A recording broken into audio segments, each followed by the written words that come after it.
Okay, I had to try a few things and see what I wanted to use, but this is what I have decided I wanted to do for the outside of my flat pages.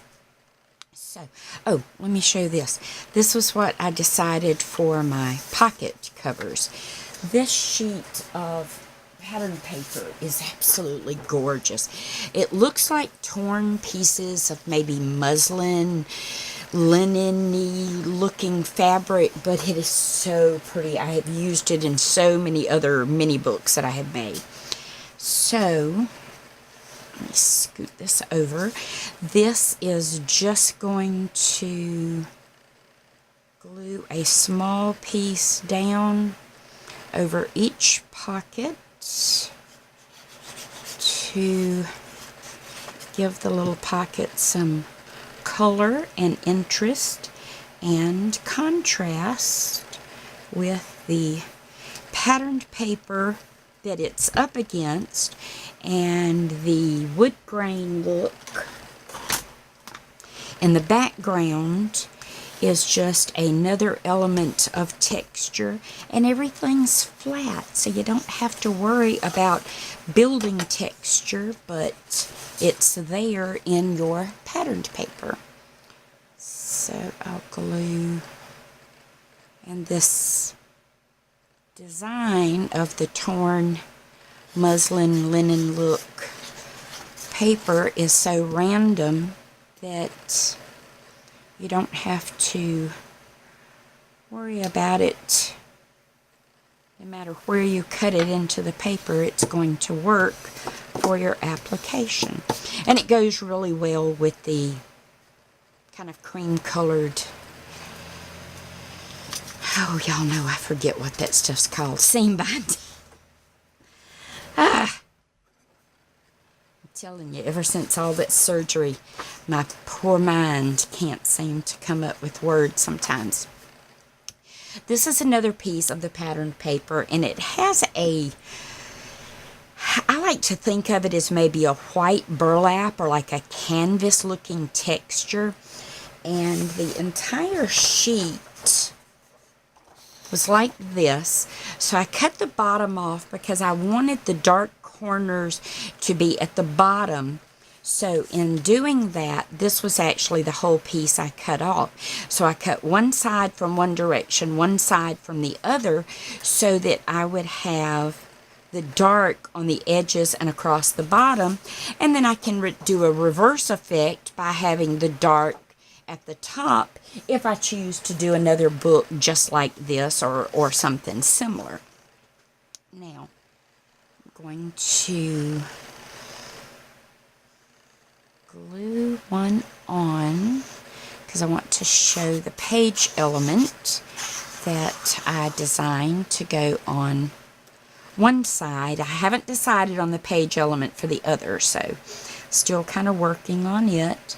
And you're going to have that approximate 1/16 of an inch or so of the page that's going to show around the patterned paper. And then just burnish that down well. So now what I have done is I'm going to have a mini book that is going to be mounted onto this page that is then going to tie to keep it closed, but it's going to give spaces for 7 little wallet-sized photos. So this is especially useful if you have one of those little selfie type printers, which I just got. You can make some wonderful little photos.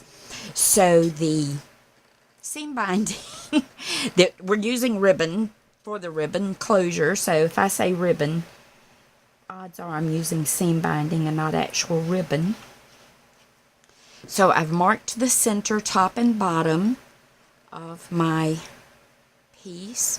Then I marked the center of my ribbon with just a little creased, where I just pinched it in half to crease it closed.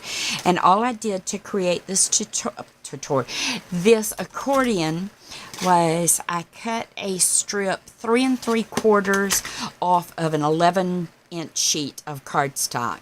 Scored it in half, then come in from each half at 2 3/4, and it makes a perfect folded accordion that is 2 3/4 wide by 3 3/4 tall, so that you have a little bit of area for matting on a standard wallet size photo.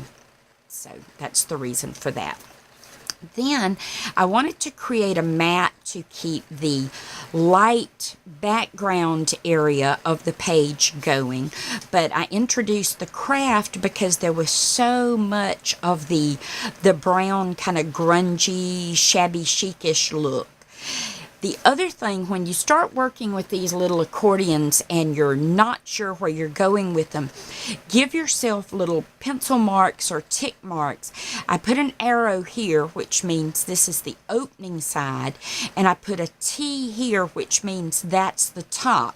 So when I glue this on, I'm going to, if this had been something that needed a direction, I'm going to know exactly where that needed to be. So this is just going to get glue all around this edge, then in the middle and over the ribbon. And then this is going to get it right in my fingers. I just didn't want to glue my ribbon back down. I cut this mat approximately 1/4 of an inch larger, which means there's going to be an approximate 1/8 of an inch border that is going to show around it. So I get that glued down. Then I want to take the bone folder and make sure that is all pressed into place. Then, once this is mounted on the page, it will just tie closed like this, my big old fat fumbly fingers, and then this is how it will mount on the center of that page. So I'll be back and do that after the glue sets up.